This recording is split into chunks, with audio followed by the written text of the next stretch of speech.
Você ouviu, irmã?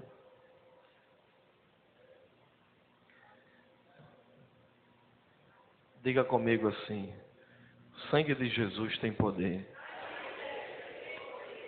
Diga: espírito de sono espiritual. Sangue de Jesus, irmãos. Sangue de Jesus tem poder. Você consegue dizer isso comigo? Diga: espírito de sono espiritual. Em nome de Jesus. Na minha vida não. Eu sou fervoroso. Eu sou fervoroso no espírito. Eu não sou vagaroso no cuidado, servindo ao meu Senhor, porque o meu trabalho nele não é vão. Está repreendido o espírito de frieza. Em nome de Jesus. Se não vigiar, ele entra mesmo. Nós não somos fio que quando molha não funciona. Quem não funciona quando molha é fio. O que é que vocês têm? Porque choveu? Aí o culto tem que ser o abominável homem das neves? Não, meu irmão. Jeová tem fogo. É fogo dentro do altar dele. Né? A gente fica com o culto molhado. Os irmãos tudo. Deus me livre. O sangue de Jesus tem poder. Ou é porque tem pouca gente? Aí você não... Eu não sei, pai. Tem que estar no pé todo tempo, viu? Vigiando com os irmãos para manter os irmãos. Não, o caminho é esse, é para cá. Pô, ei, irmão, aqui, bora. Romanos, capítulo de número 15. É porque eu não sei se foi alguém ou se foi uma coisa para me avisar. Mas eu ouvi desse jeito dentro da igreja.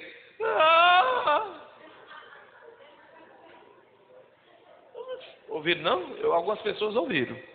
Eu ouvi.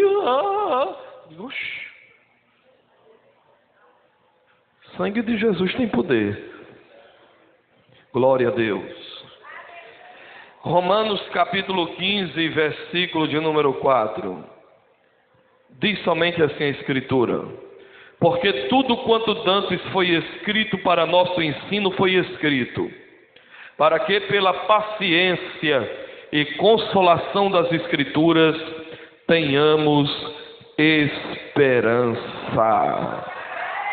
Você pode repetir comigo? Porque tudo que dantes foi escrito para nosso ensino foi escrito, para que pela paciência e consolação das Escrituras tenhamos esperança. Olhe para o seu irmão e diga: receba a força da palavra. A força da palavra. A força da palavra. Obrigado, Senhor, por tua palavra. Envia-nos esta noite a tua palavra, que ela venha como um fogo, que ela venha para nos aquecer, que ela venha como uma lâmpada para nos iluminar, como uma luz para nos guiar, como doçura ao paladar. Que ela venha, Senhor, como ponte que nos guia à tua vontade. É assim que nós oramos e já te agradecemos no nome precioso de Jesus. E todos dizem: podeis sentar em nome de Jesus.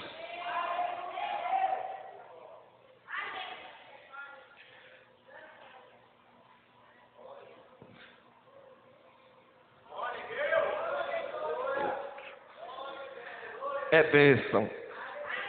Olha para o seu irmão e diga: a força da palavra. Senhoras, senhores, irmãos e irmãs, eu sou testemunha ocular, testemunha vivencial da força da palavra. Tenha certeza que o maior desejo do diabo é tirar do meio da igreja a palavra. A palavra é viva, a palavra é eficaz, a palavra é poderosa, a palavra é inerrante, a palavra é espada, a palavra é escudo, a palavra é bússola, a palavra é bandeira, a palavra é fogo, a palavra é sopro de Deus aos homens inspirados que a escreveram. É por isso que não existe nada que possa preencher o coração de uma pessoa verdadeiramente salva, senão a palavra de Deus. A palavra de Deus, que a Bíblia diz que é mais doce do que o mel e o destilar dos favos.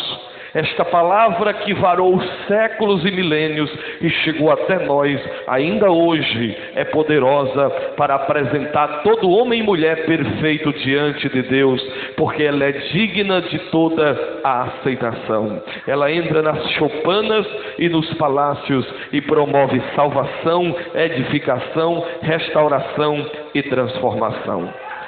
Paulo está dizendo à igreja em Roma, aos irmãos convertidos que estavam em Roma, que toda a escritura, ou tudo aquilo que havia sido escrito antes, foi escrito para o nosso proveito. Eu tenho que ser sincero e fiel. Paulo está dizendo que tudo aquilo que foi escrito antes para o nosso proveito foi escrito. Não tinha Bíblia ainda, tinha o Antigo Testamento. Paulo está dizendo que tudo quanto foi escrito no Antigo Testamento foi escrito para o nosso ensino. Ou seja, é válido. Algumas coisas da lei cerimonial não servem mais para nós. A lei cerimonial foi tirada, mas em Cristo foi abolida a cerimonialidade da lei, mas a lei moral de Deus foi transferida para dentro do nosso coração, para nosso ensino, para nosso aperfeiçoamento, mediante a salvação em Cristo, que deva ser desenvolvida com temor e com tremor, em obediência aos mandamentos do Senhor. Paulo está dizendo então que a escritura do Antigo Testamento tinha o propósito de ensinar os crentes do Novo Testamento. Elas foram escritas para o nosso tempo, é o que Paulo está dizendo. O Antigo Testamento tem a sua valia sendo interpretado a partir de Jesus Cristo. Porque foi a partir do Antigo Testamento que os apóstolos discerniram tudo aquilo que Jesus fez, tudo aquilo que ele cumpriu, tudo aquilo que ele realizou, de tal maneira que tudo quanto eles aprenderam a respeito de Jesus, eles discerniram que no Antigo Testamento estava escrito a respeito dele. Então a Bíblia, meus irmãos, ela é o livro dos livros, ela é a bússola dos navegantes. Eu agradeço a Deus pelas grandes enciclopédias que existem no mundo. Existe aí a Ilíada de Homero, a Odisseia, existe aí a Carne de Rui Barbosa, existe aí o Dom Quixote de la Mancha de Cervantes, existe aí a Utopia de Thomas Moros, as leis de orientação do espírito do René Descartes, mas nada se compara à Escritura Sagrada. É um livro revelado e que revela, santo e que santifica, inspirado e que inspira, e quando você lê ele está lhe lendo todinho. Ele fala para todos os homens e ele fala para o homem todo. Aqui tem tudo que você precisar, aqui tem tudo que você necessitar, aqui tem resposta para todas as questões, para todas as indagações. Aqui tem tônico, tem alimento, tem fundamento, tem substância para todos os dilemas e necessidades da sua alma. É por isso que não consultamos astrologia nem os guias do tarô, nós consultamos a Escritura Sagrada, porque quando fechada é mais um livro, mas quando aberta é a própria boca de Deus falando com homens e mulheres que confiam no Senhor, o Deus da palavra. Veja só, um livro que foi escrito por 40 homens que nunca se viram. Moisés nunca viu Jeremias, Jeremias nunca viu Moisés. Moisés nunca viu Malaquias, Malaquias nunca viu João, João nunca viu Ageu, Ageu nunca viu Naum, Naum nunca viu Abacuque, Abacuque nunca viu Samuel. Escreveram em tempos diferentes, em épocas diferentes, em contextos diferentes, e nenhum contradiz o outro, nenhum desfaz o que o outro disse. Pelo contrário, ambos se complementam e apontam todos numa mesma direção, que é a vinda de Jesus Cristo, o Messias, o Salvador da humanidade. Isso é espetacular.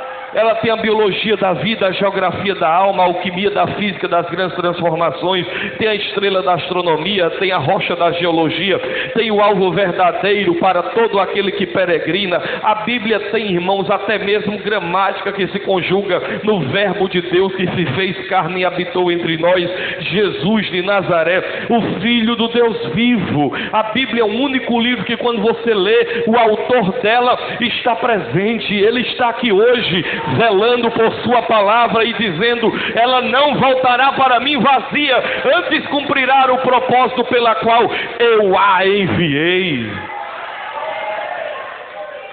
Ela é fogo que derrete a cera, Ela é martelo que quebra a rocha e os corações de diamantes. Ela é bigorna de Deus, é a carta de Deus, é a verdade de Deus, é a saúde de Deus para nós, é a Bíblia Sagrada. E Paulo falando sobre as Escrituras, valorizando a Escritura, valorizando o ensino, e hoje é culto da gratidão, e eu prego ensinando a Escritura. Paulo diz que o crente deva ter um apego às Escrituras, que ele deva ler, que ele deva reverenciá-la, amá-la, respeitá-la, ter um interesse profundo por ela. A maior tristeza do meu coração é perceber que essa geração de crentes dos dias de hoje pouco conhece da Bíblia. As pessoas só conhecem da Bíblia aquilo que diz respeito aos caprichos, às paixões, às cobiças, aquilo que elas almejam receber. Então elas se interessam na Bíblia, naquilo que a Bíblia fala a respeito do que elas querem, mas a respeito do que elas não querem saber nada na Bíblia. Se você escolhe crer na Bíblia somente o que você crê, não é na Bíblia que você crê, é no seu próprio projeto pessoal de vida, que quer usar a Bíblia e torcê-la para fazer você receber o que você quer. Não, a Bíblia não se submete a você, é você que tem que se submeter à Bíblia, examiná-las, porque acharás nela encontrar a vida eterna, porque são elas que testemunham de Jesus de Nazaré. Por que essa Escritura, Paulo diz à igreja em Roma que ela é valiosa? Porque ela tem uma força infinita, ela tem uma força espetacular, ela tem uma força gloriosa. É por isso que a Bíblia Sagrada diz que Jesus venceu Satanás com a palavra. E você vai botar o cão por baixo hoje com a palavra. É com palavra, é com a palavra, mas não é a minha palavra, é a palavra de Deus. Alguém disse sabiamente: se alguém pregar verdadeiramente a palavra, duas coisas podem acontecer. A primeira coisa é, a partir do momento que você pregar a palavra, você tem que entrar no desafio sabendo. É problema. A partir do momento que você for pregar a palavra, você tem que saber duas coisas que vai acontecer. Primeira, o povo vai embora. Isso pode acontecer. Segunda coisa que pode acontecer é que quem ficar vai se converter, porque a palavra de Deus santifica-os na verdade. A tua palavra é a verdade. E o que é que essa palavra produz? A força que ela tem. Paulo diz, primeiro, que essa palavra produz paciência. Você pode dizer comigo: a palavra de Deus produz paciência. Olhe para o seu irmão e diga para ele: paciência, irmão. Paciência. A palavra de Deus produz paciência. Não adianta botar uma músicazinha assim romântica, assim, uma música leve, uma música terapia, música de sono, música para dormir. Tem gente que só dorme ouvindo música para dormir. Vai no YouTube e diz música para dormir, aí bota lá música de ninar para dormir. Irmãos, isso não produz paciência não. Isso produz uma falsa paciência. O que produz paciência é a Escritura Sagrada. E que tipo de paciência a Escritura produz? A palavra paciência quer dizer ciência da paz. É a capacidade que a Escritura nos dá de sabermos enfrentar os reveses da vida com autocontrole, sem perdermos o equilíbrio, sem nos tornarmos pessoas destemperadas.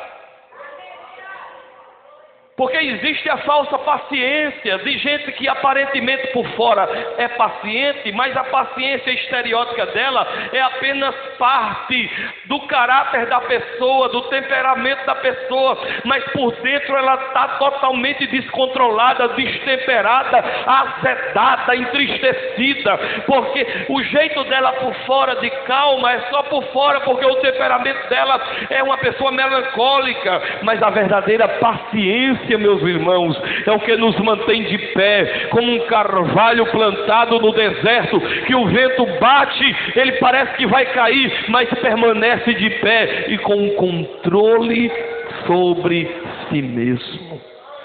Isso é paciência. Paciência não é esperar com ansiedade. Paciência não é ficar esperando, arruendo as unhas ou arrancando os cabelos da cabeça. Paciência é esquecer paciência e lembrar-se quando for necessário lembrar, porque muitas vezes quando você está esperando, você diz: eu espero porque não tem outra coisa para fazer. Mas o paciente é aquele que põe a carta e deixa ir, e nem se lembra que colocou, porque não deixa a preocupação tomar as rédeas do coração. Ele entrega e deixa acontecer, porque se for de Deus acontecer, vai acontecer, e você só vai conseguir isso mediante o contato com a Escritura Sagrada, lendo a palavra de Deus. Como é que eu aprendo a paciência? Leia o livro de Jó todinho, que você vai aprender. E Tiago disse: vede a paciência dos profetas e a paciência que teve Jó, e o que o Senhor lhe deu no final. Oh irmãos, quando eu leio Jó, o homem que perdeu tudo, perdeu os bens, perdeu os filhos, perdeu a saúde, a mulher chegou para ele e disse: nega o teu Deus e morre. Ele olhou para ela e disse: você é doida, ainda que ele me mate, nele eu esperarei, ainda que desça a tumba fria, nos meus ossos eu verei o Senhor, porque eu sei que tudo ele pode, e nenhum dos seus desígnios e propósitos podem ser frustrados. O Senhor me deu e o Senhor tomou, louvado seja o nome do Senhor. Paciência. Paulo diz isso, porque tudo quanto dantes foi escrito para nosso ensino foi escrito, para que pela paciência.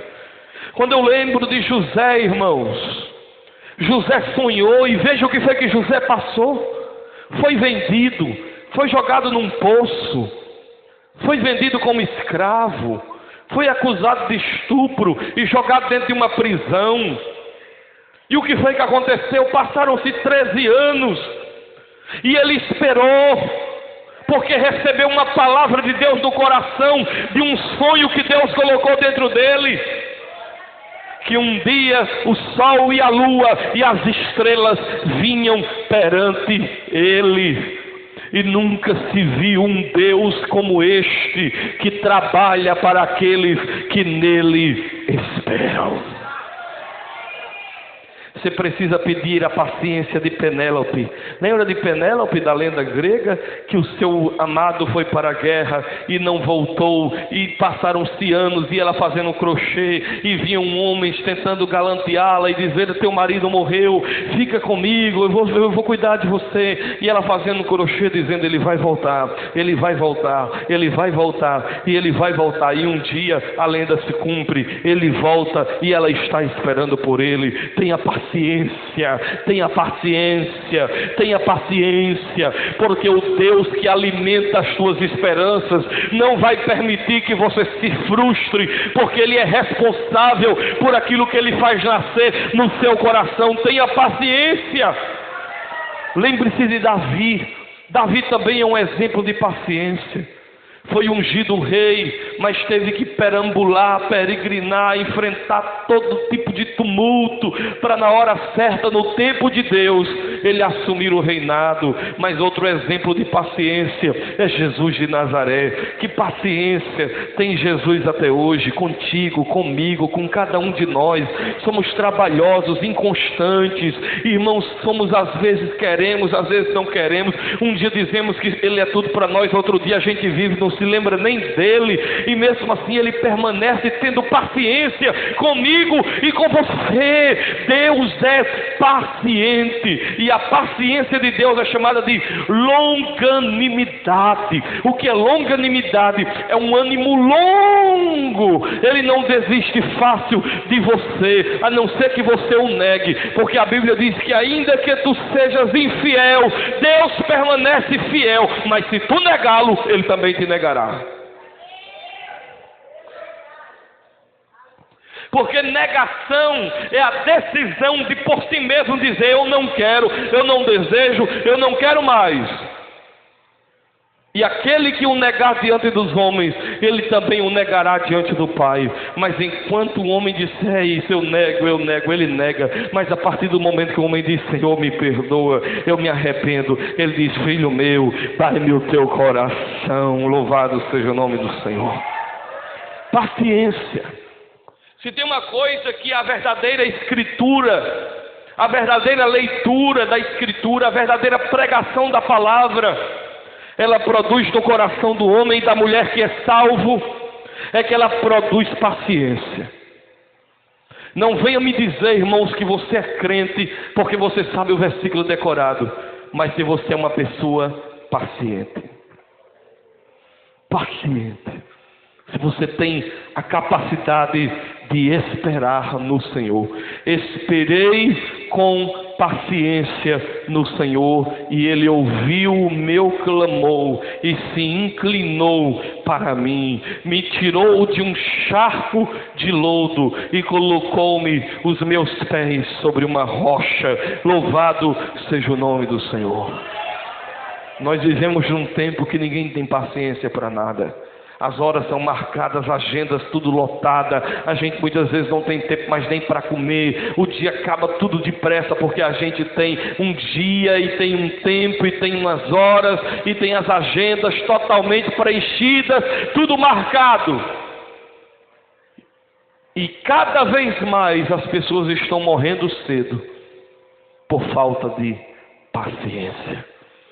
Acidentes de trânsito, falta de paciência. Brigas entre casais, falta de paciência.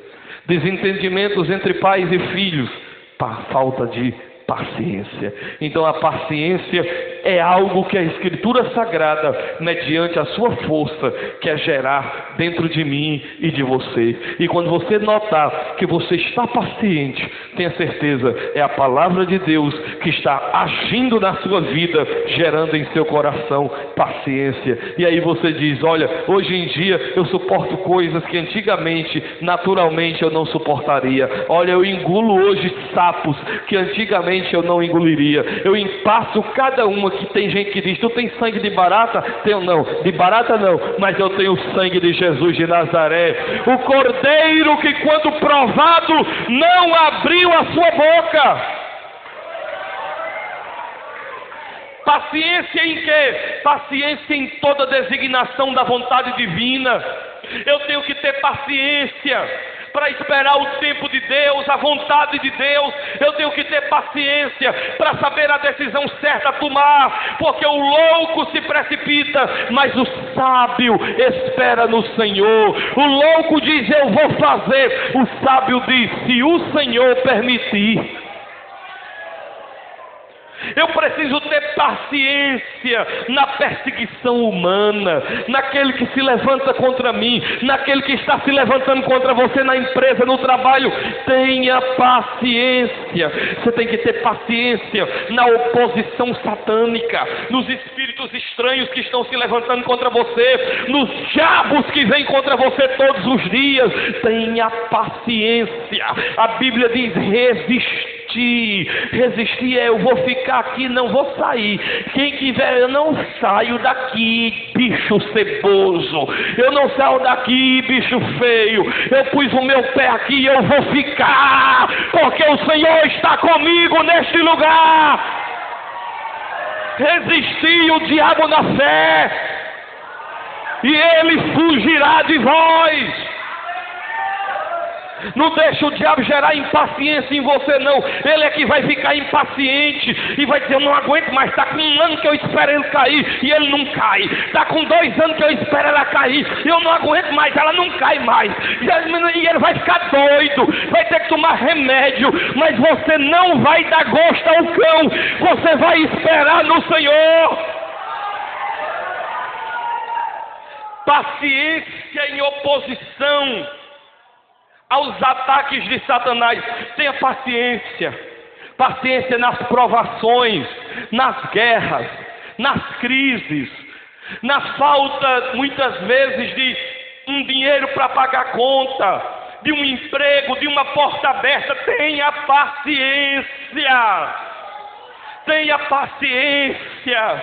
Aquietai-vos e sabei que o Senhor é Deus. Ele quebra o arco, corta a lança, Ele queima os carros no fogo. No final vai dar tudo certo, porque Deus é fiel para aqueles que dele esperam. E os que esperam no Senhor renovarão suas forças e subirão com as asas como que de águias. Correrão e não se cansarão, caminharão e não se fatigarão. Paciência. Paciência sob cargas fraternais. Isso aqui é difícil, Gálatas 6:2. Se alguém quiser cumprir a lei de Cristo, suportai as cargas um dos outros. Olhe para o seu irmão e diga: tenha paciência comigo, meu irmão. Tenha paciência comigo. Irmãos, tem gente na igreja que a gente tem que ter paciência com os defeitos dos irmãos, com a fraqueza dos irmãos, com o irmão a ver que não é do jeito que a gente queria, tem que ter paciência com ele. Irmãos, nós precisamos ter paciência com o débil, com o irmão lerdo. Tem uns que são lerdos, irmão. A gente tem que ter paciência. Tem uns irmãos que são igual a manivela, só pega com manivela. E tem uns que você dá na chave, é igual a chevette, dá risada. Não pega não. E você diz: meu Deus, eu já era para estar longe, mas é o jeito de ir no pasto do gado para ele não deixar para trás os irmãos. Levai as cargas uns dos outros. Olha para o seu irmão e diga: você tem que me suportar, meu irmão. Em que eu tenho que ter paciência, pastor? Esperando as promessas de Deus. Diga comigo: as promessas de Deus precisam passar no teste do tempo. Esse é o teste mais difícil que tem. É Deus lhe fazer uma promessa e você saber que Deus vai cumprir, mas está demorando. E você fica ali esperando, e o tempo passa e parece que nada vai acontecer, porque a realidade não dá nenhum aceno de que as coisas vão melhorar em relação àquilo que você recebeu como promessa. E ainda assim, você espera, isso agrada o coração de Deus, porque isso é sinal de que você tem fé. E quando você tem fé na palavra que Deus proferiu, a Escritura gera em você paciência. Aleluia. Mas Paulo diz que a palavra tem a segunda força. Qual é a segunda força da palavra? A força do consolo. O consolo das Escrituras. Você pode dizer comigo: o consolo das Escrituras. Foi fraco, diga: o consolo das Escrituras. Irmãos, é sobrenatural o consolo das Escrituras. O consolo que a Bíblia gera, ele é simplesmente sobrenatural. Não existe nada que seja igual ao consolo das Escrituras. Eu já fui no enterro de pais enterrando filhos novos. E quando o pai e a mãe estão chorando, e você lê João capítulo 14: não se turbe o vosso coração, credes em Deus, credes também em mim. Na casa de meu pai há muitas moradas.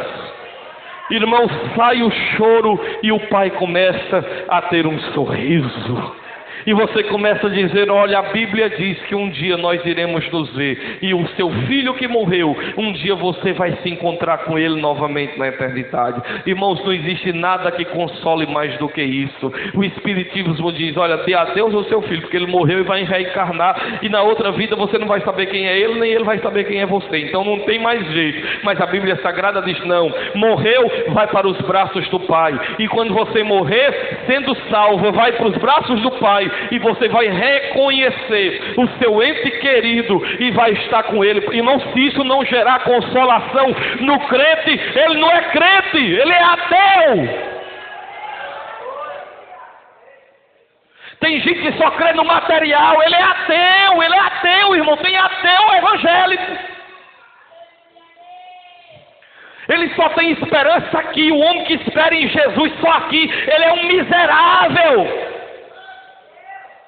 Eu espero Jesus lá, e eu vou morrer, e eu não estou nem um pingo de medo de morrer, porque eu tenho uma palavra que me consola, que eu morro aqui e acordo lá, debaixo do altar de Deus.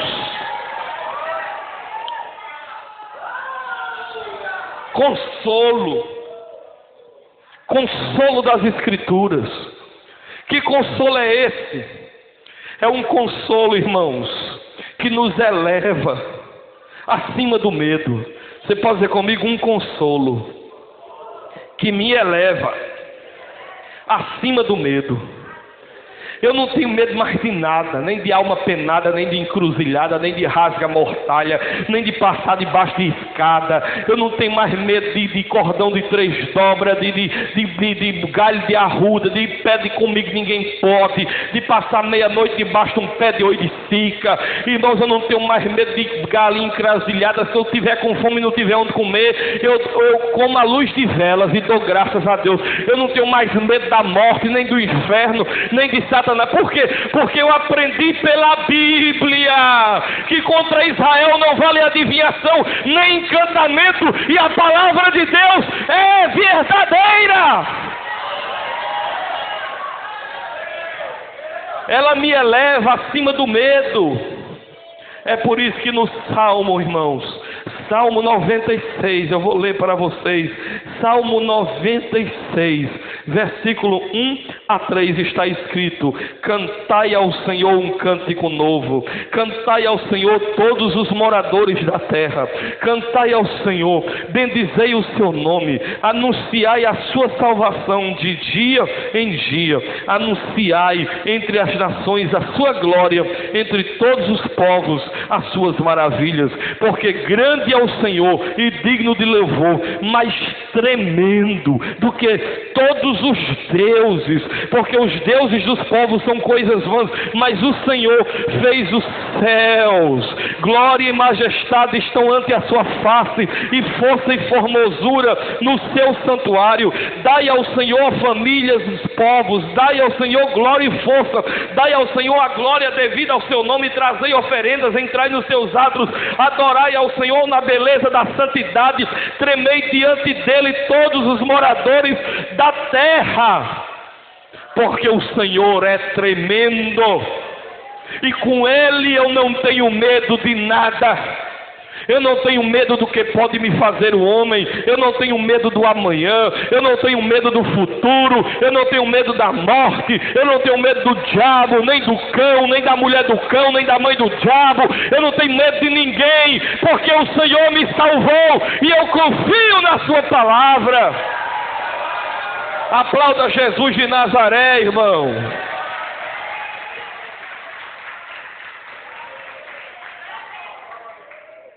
Consolo.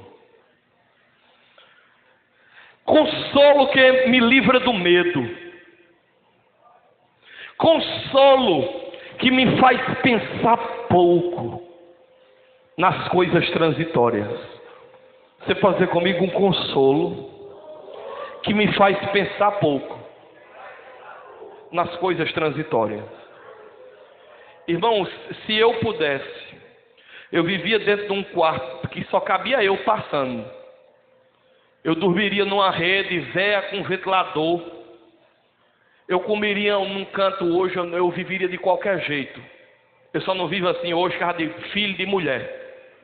Eu não tenho nenhuma ambição nesta vida. E não me pergunte por quê, foi depois que eu li a Bíblia. Não estou dizendo que você não tem que ter, não querer, não estou dizendo isso não. Estou dizendo que eu não quero para mim, eu quero por menino, para mulher, para poder dar a eles. Mas para mim, a minha vida é a Escritura, é a palavra, é o céu, é a glória, é as coisas de Deus, é as coisas do alto. As igrejas estão dizendo, aceite Jesus e fique rico. Os apóstolos pregavam, aceite Jesus e fique pobre. Rapaz, o que é que eu faço para você? De tudo os pobres vem, siga-me. Um rapaz aceitou Jesus e disse, olha, se eu tenho roubado alguém, eu retribuirei quadruplicadamente. Jesus disse, foi salvo. A Bíblia diz que Barnabé pegou todas as suas propriedades e vendeu e distribuiu aos pés dos apóstolos. Paulo disse, eu tinha tudo e deixei tudo para trás e considerei tudo como refúgio para ganhar a Cristo. Eu considero tudo como esterco. Meu alvo é Cristo, meu prazer é Cristo. Eu não busco mais as honrarias do homem. Eu aprendi a viver contente. A palavra contente vem do latim contento, quer dizer aquele que sabe extrair conteúdo de tudo. O contente é um sábio, ele sabe extrair conteúdo e sabedoria de tudo. Ele diz: eu aprendi a extrair lições, conteúdo da honra e da desonra, quando eu estou abastado e quando eu estou na escassez, quando eu sou honrado e quando eu sou humilhado. Eu aprendi a tirar proveito de tudo. Irmãos, isso é a palavra contente, tem a ver com consolo, porque consolo é isso. Se o Senhor me der, amém. Se não der, amém. Se Ele livrar, amém. Se não livrar, amém. Se a porta abrir, amém. Se não abrir, amém. Se curar, amém. Se não curar, amém. Nada vai alterar o meu coração diante do que eu sei sobre quem Deus é.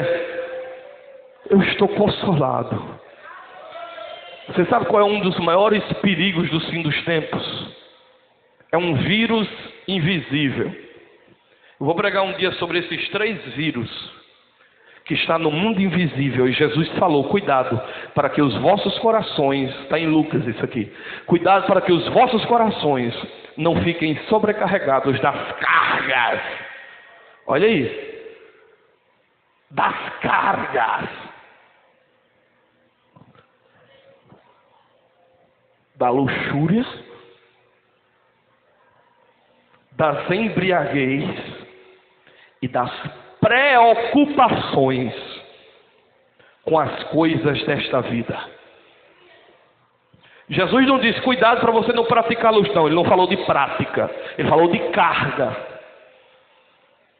Você pode estar bonzinho, você chega perto de uma pessoa gripada, você não tem culpa, a gripe dela passa para você, sim ou não? Você pegou uma carga de outra pessoa. Meningite pega assim também, você não tem culpa. Você está perto da pessoa, a pessoa fala, goteja a boca, a saliva, pega a meningite.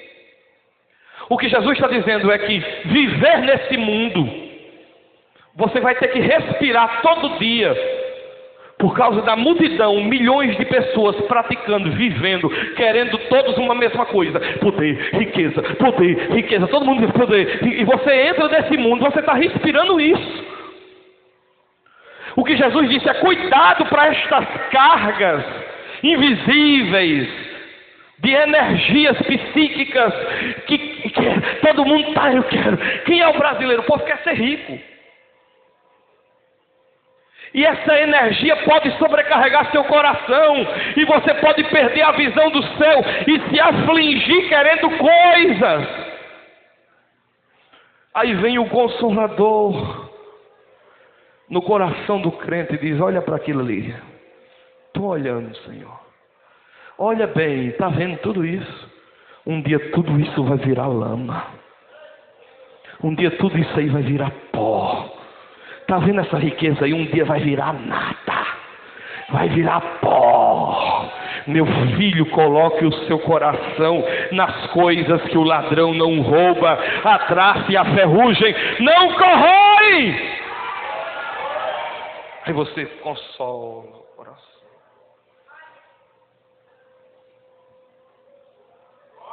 Sabe qual é o problema dos crentes de hoje? É que eles querem o que os carnal querem. O que os carnuduzão querem, eles querem também. É por isso que eu estou para botar nas igrejas, onde eu for pregar. E se eu perguntar aos pastores, eles dizer: pode botar essa placa aqui também. Com todo respeito, que existe ainda. Mas por favor, eu estou para colocar nas igrejas e perguntar: o pastor quiser botar, eu acredito que todos eles vão querer colocar: procura pessoas espirituais. Alô? Me perdoe, irmãos. Estou querendo dizer que eu sou super-homem, não, mas sinceramente, tá para colocar, todo pastor queria essa placa: procura pessoas espirituais. A gente não chora mais na igreja, não se derrama mais. Irmão, a gente fica com sono, a palavra dá enfado na gente. Por que é isso, irmãos? É os dias que nós estamos vivendo. O coração da gente está doido. A gente fica tudo angustiado, querendo coisas. Pergunte para mim quais são os planos da minha vida. Pergunta aí para mim. Sei não. Pastor, qual é o seu projeto de vida?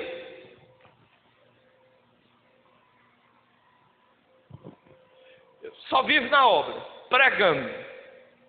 Estou aqui, amanhã Filho, nós vamos ter uma casa? Vamos, e não ser uma casa. Não tem planejamento de vida não, irmãos. E não estou dizendo que é errado os irmãos que tem que ter não. Agora tenha, mas não deixe que isso seja a razão da sua vida. O alvo da sua vida, ou tudo da sua vida, aquilo pelo que você mata, você morre, você dá vida. Você tem que dar vida é por Jesus, é pelo Evangelho, é pela palavra, é por ser mais dele, ser cheio dele. Deus disse em Deuteronômio 8, eu vou entrar vocês na terra agora, mas eu estou preocupado de vocês entrarem na terra e a bênção, em vez de produzir em vocês um compromisso maior comigo, a bênção afastar vocês de mim. O mundo é um perigo, por isso Deus disse a Moisés, diga ao povo que não acumule cavalos, não acumule mulheres, nem acumule nem prata e nem ouro, não acumule aquilo que Gandhi chamou de 3F. Fala para o teu irmão de cuidado com os 3F.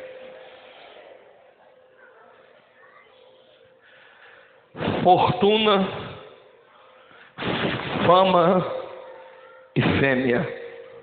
Eu acho fêmea machismo. Para as mulheres eu coloco cuidado com os machos. Consolar. Como aquela cigana disse: meu filho, até os 40 anos você vai ser pobre. E depois dos 40, você se acostuma. Você se acostuma. Olhe para o seu irmão e diga: Deus quer te consolar. Você não vai ser rico. Raimundo, tu nunca vai ser ator de novela da Globo. Denilde, tu nunca vai cantar na virada do ano na Globo. Irmãos, a Veja nunca vai querer lhe entrevistar. E daí? A palavra vem e diz: não precisa. Porque um dia você vai estar com Deus. Como é que a Escritura consola? Ela leva você a ter alegria em Deus. Acredite, irmãos, se você descobrir na comunhão a alegria em Deus, você vai entender que não existe nada que se compare à alegria em Deus. Você sabe o que é que David Wilkerson, um grande pregador americano, disse, e eu concordo? É que essa mexida que a gente dá nas igrejas de evento, cantor, e toda hora tem que ter, é apenas para maquiar que nós perdemos a alegria. A gente tem que fazer evento toda hora. Porque se a gente ficar só no estudo, na escritura, a gente se desanima. Porque a gente perdeu a alegria em Deus. Quando a gente tem alegria em Deus, um versículo bíblico lido por um gaguejando, a gente pula de alegria. Eu me lembro quando era novo convertido, que bastava qualquer irmãozinho que, como o irmão Chico Galdino ia pregar, só pregava sobre Jonas. E um dia Chico Galdino, sem saber ler, ele dizia: irmãos, vamos ler a palavra de Deus aqui. Eu quero chamar o irmão Honorado para ler a palavra. E eu li a palavra para ele pregar. Ele sabia decorado, mas não sabia ler. E botava a Bíblia de cabeça para baixo e ficava, diz aqui no versículo, a Bíblia de cabeça para baixo e pregando. E eu me alegrava, chorava, me emocionava. Por quê? Por causa da alegria em Deus. E se tem uma coisa que me motiva a subir uma tribuna para pregar, é porque quando eu prego, eu me alegro. Quando eu prego, eu me satisfaço. Quando eu prego, eu sinto que estou exatamente onde eu fui criado para viver e estar. Deus me chamou para isso, me consola. Alegria em Deus. Peça a Deus para restaurar a sua alegria. Para quando você vir para o culto, você ter alegria. Deus, restaura a minha alegria em Ti. Senhor, eu quero ser alegre como Davi, que disse: tire o trono, tire a coroa, tire a fama, tire o poder, mas não tires de mim o Teu Espírito. Devolve-me a alegria da Tua salvação. Aleluia! Você pode aplaudir ao Senhor, se alegre em Deus.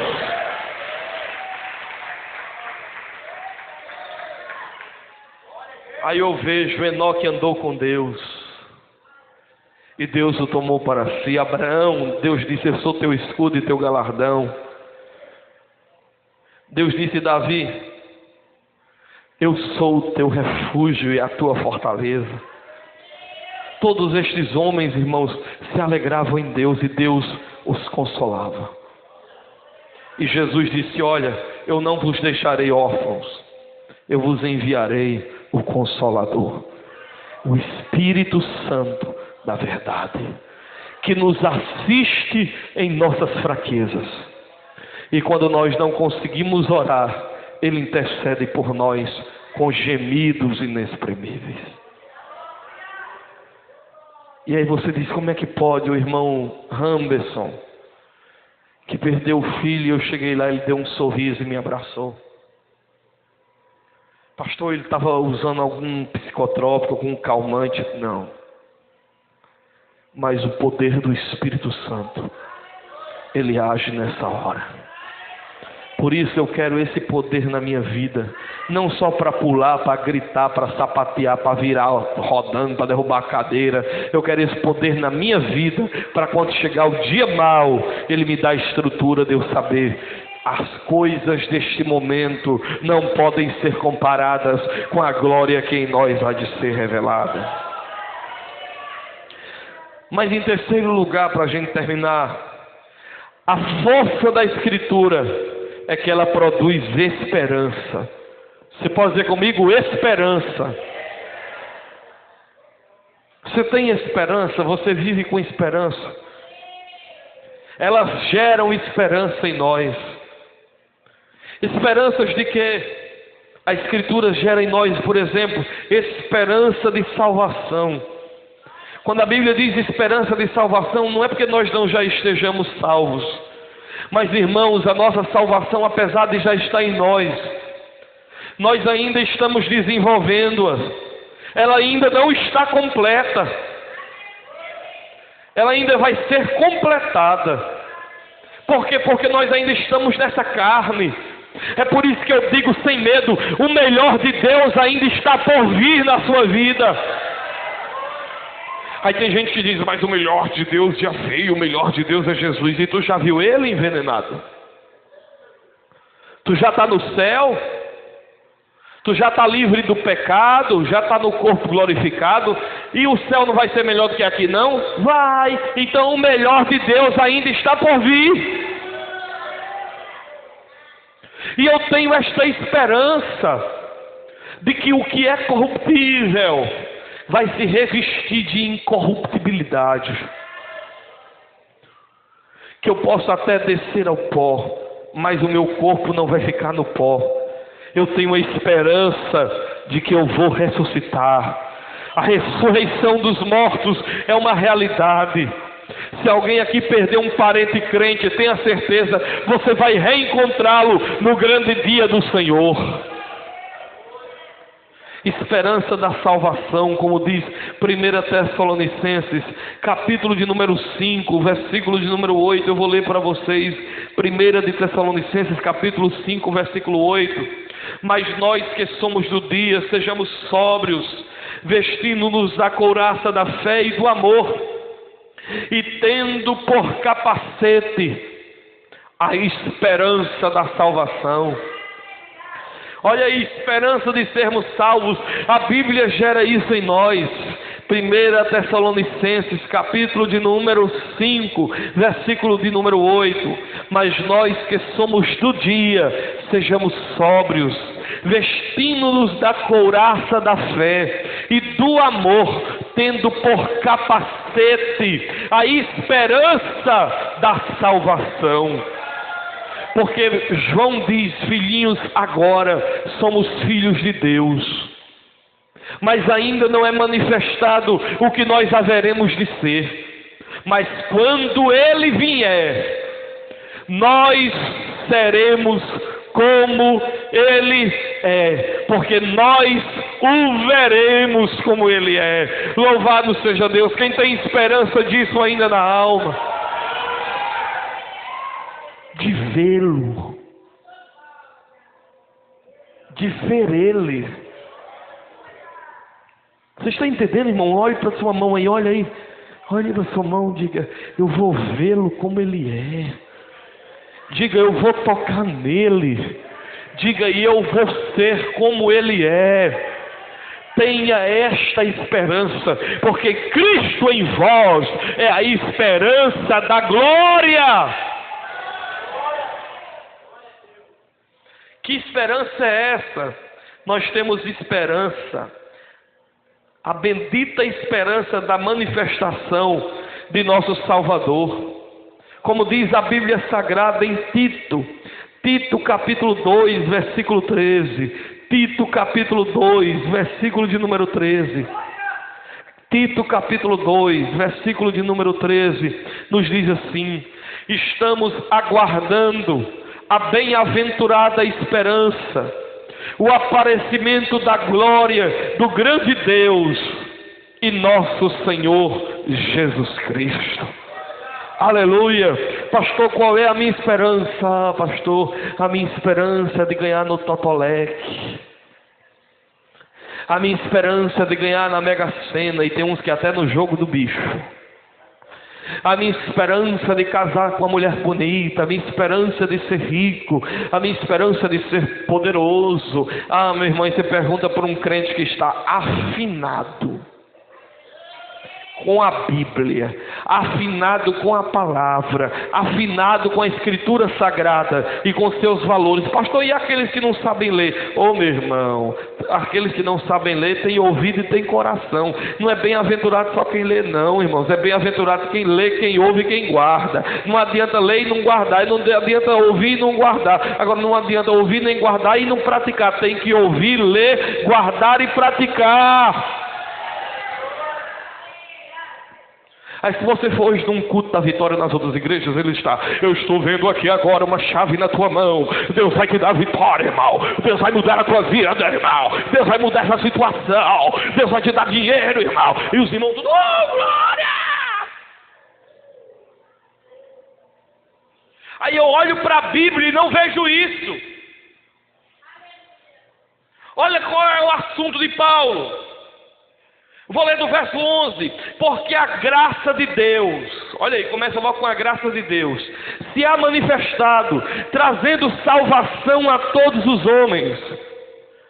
Segundo versículo: ensinando-nos que, renunciando à impiedade, renunciando às concupiscências mundanas, vivamos neste presente século sóbria, justa e com piedade, aguardando a bem-aventurada esperança e o aparecimento da glória do grande Deus e do nosso Senhor Jesus Cristo. Veja a linguagem desses homens. Vejam a linguagem da Escritura: é graça, é vida santa, é separação do mundo, é integridade, é piedade, é esperar Jesus. A linguagem da Bíblia é essa. Você quer ver? Atenção! Pregue agora, João Batista: arrependei-vos, porque é chegado o reino dos céus. Sai, João Batista. Entra Jesus: arrependei-vos, porque é chegado o reino de Deus. Oh, sai. Entra agora os apóstolos: arrependei-vos, para que venham sobre vós tempos de refrigério. Os pais da igreja: arrependei-vos. Agora os pregadores de hoje: vai ser fogo. Chama ele aí: você vai prosperar. É ou não é? Ei, meu amigo. E não é só eles lá, não. A assembleia, a nossa assembleia está cheia deles. Só visa dinheiro. Só visa isso. A irmãozinha já é assim, de pegar os dinheiros dos bestas. Porque o povo quer. O povo quer o que eles estão dando. É por isso que o povo vai. Eu antigamente pensava: o povo é muito inocente. Jesus, não, eles querem o que eles estão dando. A nossa esperança, irmãos, a bendita esperança, é de que nós vamos ver o nosso grande Deus. Aleluia! Aquele que fez os céus e a terra, aquele que sustenta o mundo com a palavra do seu poder, e seu Filho Jesus Cristo. Essa é a nossa esperança, a manifestação do nosso Deus e do seu Filho Jesus Cristo. Nossa esperança, irmãos, é a ressurreição dos mortos. Como diz Atos dos Apóstolos, capítulo 23. Atos dos Apóstolos, capítulo 23, versículo 6. Deixa eu ler para vocês. Atos 23, versículo de número 6.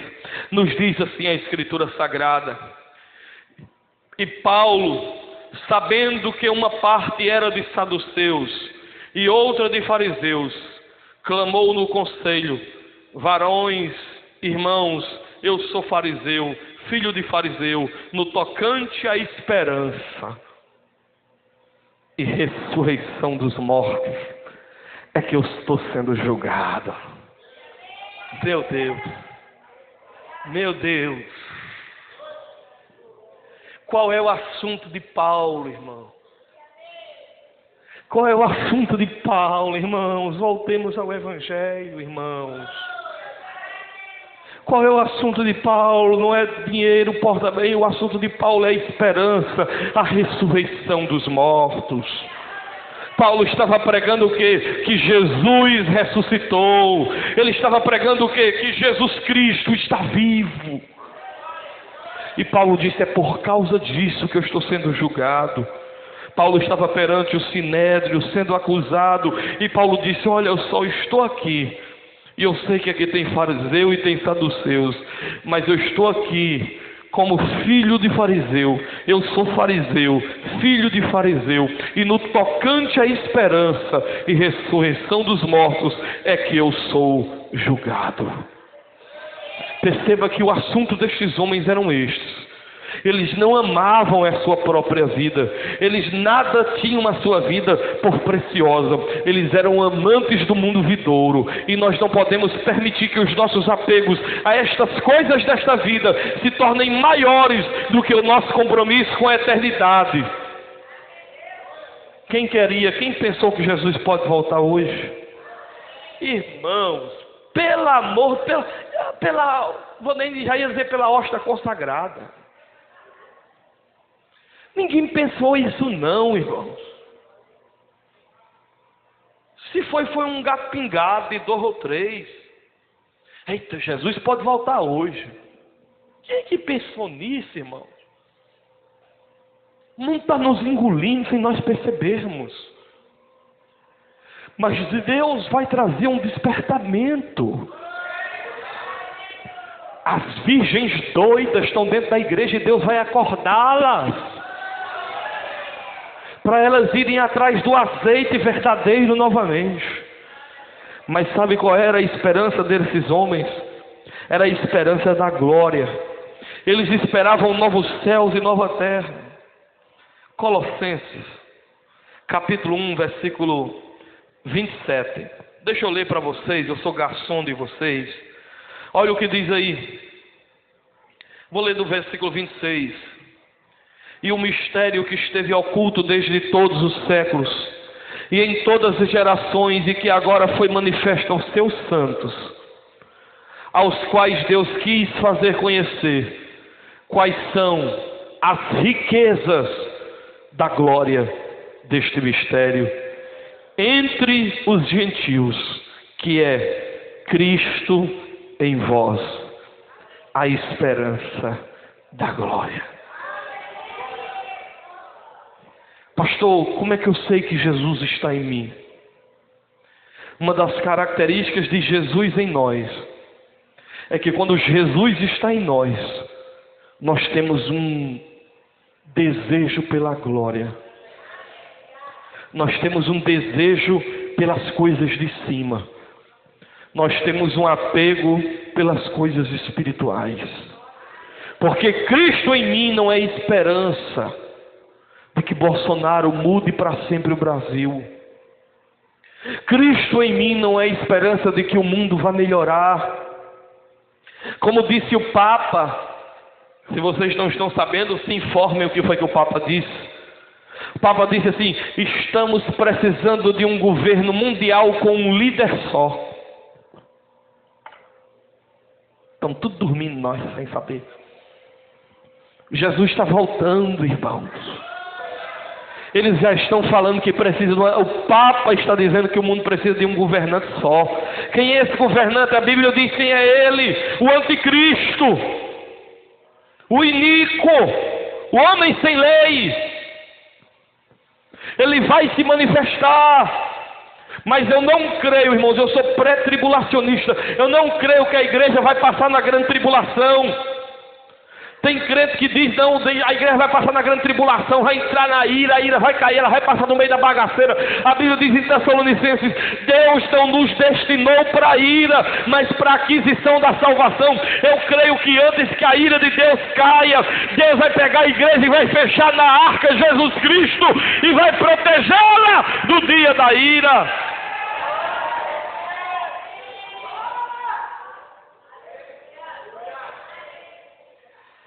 Você sabe qual é o que é que eu estou pensando agora? É como é para mim também estranho eu pregar isso, dia de hoje. É estranho. Como assim, pastor? É porque é uma coisa estranha falar a verdadeira palavra. Assuntos que deviam ser os temas principais. Não é que Deus não use para dizer que Deus vai te abrir uma porta. Deus já me usou aqui para isso. Eu já vi milagres tremendos de eu dizer: olha, Deus está visitando um irmão de uma pessoa agora. E quando terminou o culto, o irmão da pessoa ligou para ele. Era Ivelto. Uma vez eu preguei: olha, eu estou vendo um vento entrando dentro da casa de alguém e fazendo uma reviravolta. O Espírito de Deus está limpando tua casa. A pessoa, quando chegou, uma pessoa da família de um negócio, Marcos lembra, quando ela chegou dentro de casa, a casa estava com os móveis tudo revirado. Entrou um vento lá e revirou tudo. Deus faz, irmão. O que eu estou querendo dizer é que você não pode substituir o copo d'água. Você não pode substituir um mar por um copo d'água. Você não pode substituir o sol por um palito de fósforo. Essas coisas são coisas pequenas. O fundamental é isso aqui que eu estou dizendo. O que é que a Escritura quer me fazer? Eu termino. A Bíblia quer fazer 3 coisas quando o pregador prega.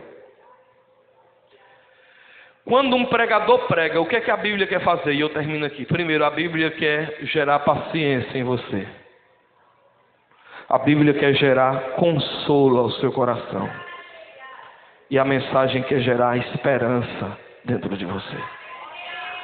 A pregação pode ser o tema que for, mas Deus está querendo lhe gerar calma.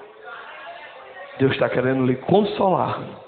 E Deus está querendo lhe dar esperança. Amém? Fique de pé agora em nome de Jesus. Fique de pé. Fique de pé adorando a Deus.